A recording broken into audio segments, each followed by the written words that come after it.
갑작스럽게 세상을 떠난 배우 김세론 씨의 발인이 조금 전에 이루어졌습니다. 고인에 대한 추모가 계속되는 가운데 연예인을 향한 돈 없는 악성 댓글을 비판하는 목소리가 나옵니다. 유명인을 향한 사회와 언론의 가혹한 잣대에 대한 자성의 목소리 역시 커지고 있는데요. 안타까운 죽음을 막기 위해 무엇을 바꿔야 할지 하재근 문화평론가와 함께 자세히 짚어보겠습니다. 안녕하세요. 네. 안녕하세요. 안녕하십니까. 2000년생의 25살 너무 어린 나이에 세상을 떠나 많은 이들에게 충격을 줬습니다. 김세론 씨, 조금 전에 가족과 동료들의 애도 속에 발인이 이루어졌다고요? 예, 조금 전에 고 김세론 씨의 발인이 엄수가 됐는데 그 유가족의 뜻에 따라서 그 비공개로 진행이 됐거든요. 예. 그래서 가족과 지인들만 있는 이제 속에서 지인들이 이제 눈물로 애도를 했다고 합니다. 그러면서 그 발인이 진행된 엄수된 이후에 통일로 추모공원에서 영면에 들었습니다. 예, 유서도 남아있지 않다 보니까 사망 원인을 두고 여러 가지 추측이 나오고 있습니다. 우선 김세론 씨 아버지의 이야기를 들어보면 사생활을 폭로한 유튜버 영상의 고통이 컸다 이렇게 말씀을 하셨고요. 동료 연예인들은 죽어야 악플러들이 손을 멈춘다며 악성 댓글을 원인으로 지목하고 있거든요.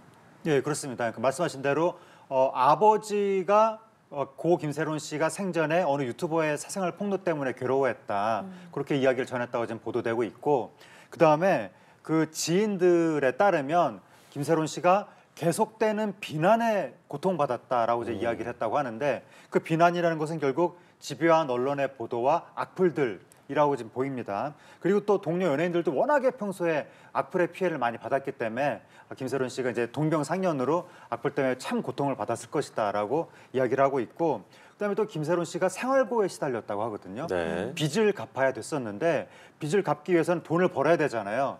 근데 일을 할 길이 이제 막힌 상황이거든요. 그러니까 굉장히 생활이 힘들면서 막막한 상황 속에서 고통받았다. 그런 이야기도 나오고 있습니다. 예, 말씀하신 그 비난의 시작점이 됐던 게 지난 2022년에 이 김세론 씨의 음주운전 사고였습니다. 그 이후에 비판과 비난이 굉장히 커졌고, 이후에 말씀하신 대로 생활고로 커피 전문점에서 아르바이트를 한다라는 기사가 떴음에도 비난의 수위가 줄어들지 않았어요. 네, 그러니까 참 이해가 되지 않는데, 그러니까 김세론 씨가 이제 음주운전을 한 건 당연히 잘못했고 거기다 비판받을 수 있고 연예계를 자숙해야 되는 것도 맞는데, 근데 그 자숙이라는 것이 생활을 하지 말라는 게 아니거든요. 예. 연예계 활동을 하지 말라는 거거든요. 연예계 활동 이외의 생활은 이어져야 되는 거 아니겠습니까? 근데 김세론 씨가 생활고를 호소하면서 아르바이트를 한다고 나섰는데 그거를 사람들이 막 비난을 한 거예요. 언론이 김세론 씨가 무슨 잘못을 하는 것처럼 막 보도를 하고 거기에 대해서 막 비난이 이어지니까 아르바이트도 못하게 됐거든요. 아무 일도 하지 말라는 거잖아요. 또 김세론 씨가 생일 파티를 했는데 뭐 술을 마신 것 같다 이러면서 또 막 비난을 했거든요. 아니 자숙한다고 생일 파티 때 술도 못 마십니까? 거기 또 김세론 씨가 또 뭐 카드 게임을 한 것 같다 이러면서 또 막 비난을 했거든요. 그러니까 아무것도 못하게 하는 거예요. 그러면서 네. 집에서 숨만 쉬라는 건지, 이런 상황 속에서 김세론 씨가 우울증에 걸리게 된 것이 아니냐, 뭐 그런 추측이 나오고 있습니다. 예, 또 재기를 준비하는 김세론 씨에 대해서 비난 여론을 조성하던 언론 보도도 문제라는 지적이 나옵니다. 실제로 좀 기사들의 제목을 찾아봤더니 이 자극적인 제목들이 많더라고요.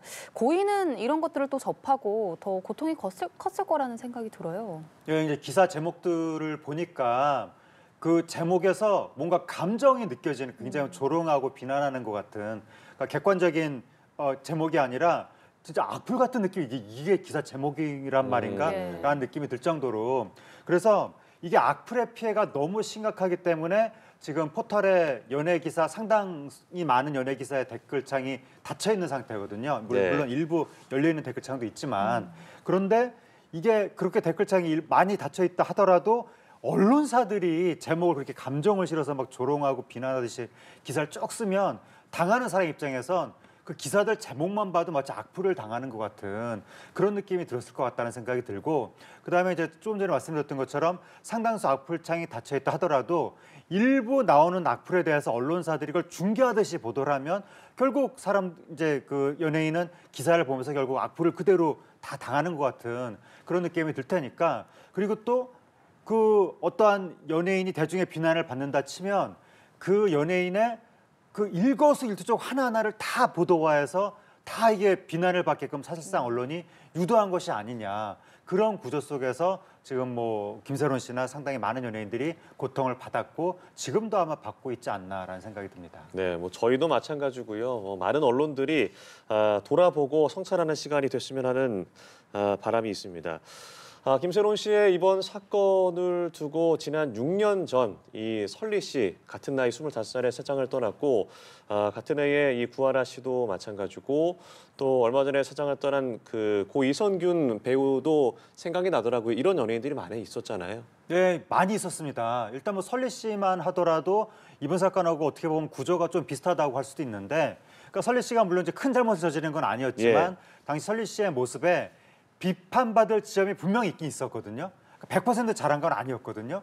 근데 그게 문제가 되는 거예요. 비판받은 지점이 딱 있었을 때 대중이 그걸 비판한다면서 정의 구현을 한다면서 그 사람에 대한 전인격적인 비난, 전면적인 조롱 이걸 하면서 도를 넘는 게 지금 문제가 되는 거거든요. 근데 대중이 그렇게 막 비난을 했을 때 언론이 그걸 부추기면서 마치 악플을 조장하는 듯한, 그러니까 마치 이 사람에 대해서 대중한테 고자질을 하는 듯한 그런 식의 시시콜콜한 보도를 언론이 계속하는 거예요. 그러면 또 포털이 그걸 계속 이제 메인에 걸면서 막 그 더 넓게 퍼뜨리는 그런 역할을 하거든요. 그런 구조 속에서 계속 언론 보도와 포털이 대중의 분노를 더 키우고 대중의 분노가 커지니까 시장이 커지는 거잖아요. 조회수가 올라가잖아요. 네. 그 조회수를 노려서 언론은 또다시 기사를 쓰고 악순환 속에서 당사자가 고통을 받는 이런 구조 속에서 설리 씨가 사망한 것이 아니냐.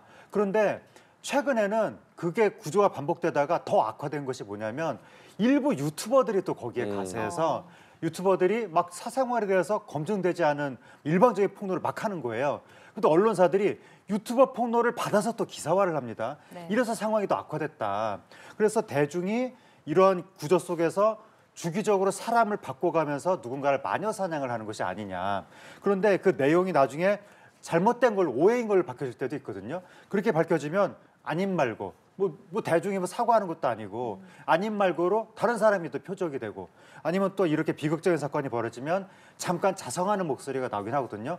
그러다 또 누군가가 표적이 돼서 언제 그랬냐는 듯이 새로운 사냥이 시작되고 이런 구조가 반복되고 있습니다. 예, 이런 상황에 대해서 국내 언론뿐 아니라 주요 외신에서도 보도를 했습니다. 그러면서 한국의 연예인들이 외모와 행동 모두 완벽해야 한다는 압박에 시달리고 있다. 이렇게 분석을 내놓기도 했는데요. 실제로 우리나라와 외국을 비교했을 때 사회적 무리를 빚은 연예인에 대해서 자숙과 복귀에 좀 온도차가 있습니까? 아주 심하게 있습니다. 일단 외신이 한국을 상당히 신기하게 바라보고 있는데 이번 사건에 대해서 뉴욕타임스에서는 압박이 심한 한국 연예 산업에 닥친 비극이다. CNN에서는 완벽한 외모와 행동을 요구하는 한국 뭐 이런 식으로 보도를 했는데 그러니까 완벽하다는 게 그 주로 미국 같은 경우에는 연예인한테 끼를 요구하거든요. 예술적인 능력이나 끼. 그런데 도덕적인 완결성을 요구하지는 않거든요. 근데 우리나라는 연예인한테 끼와 도덕적인 완결성을 동시에 다 요구하는 거예요.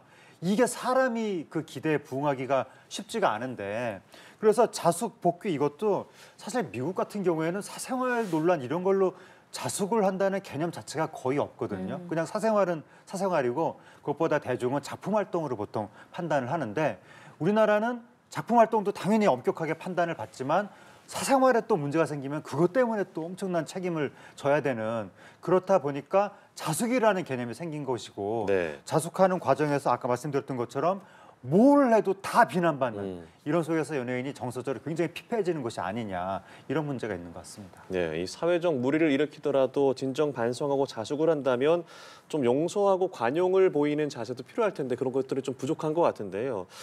이런 비극이 반복되지 않기 위해서는 어떤 점이 좀 개선돼야 할 거라고 보세요?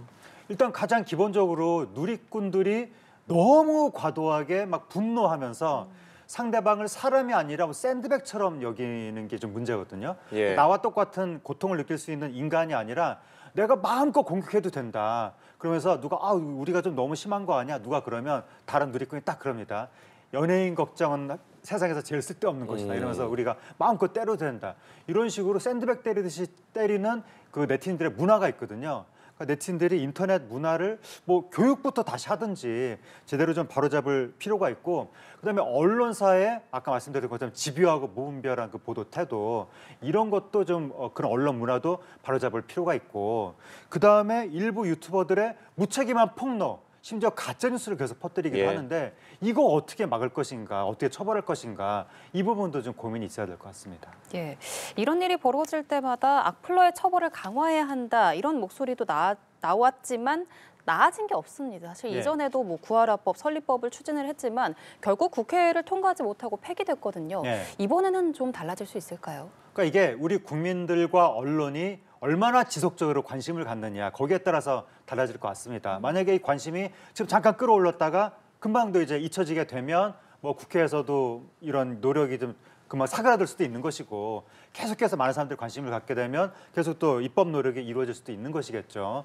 그러니까 이게 관심에 따라서 달라질 문제인 것 같고, 국회의원들도 조금 더 사명감을 가질 필요가 있는 것 같고, 그리고 또 중요한 것이 우리가 해외 플랫폼, 유튜브 같은 해외 플랫폼에서 벌어지는 무책임한 폭로들에 대해서 너무 지금 막 대책을 세우지 못하고 있거든요.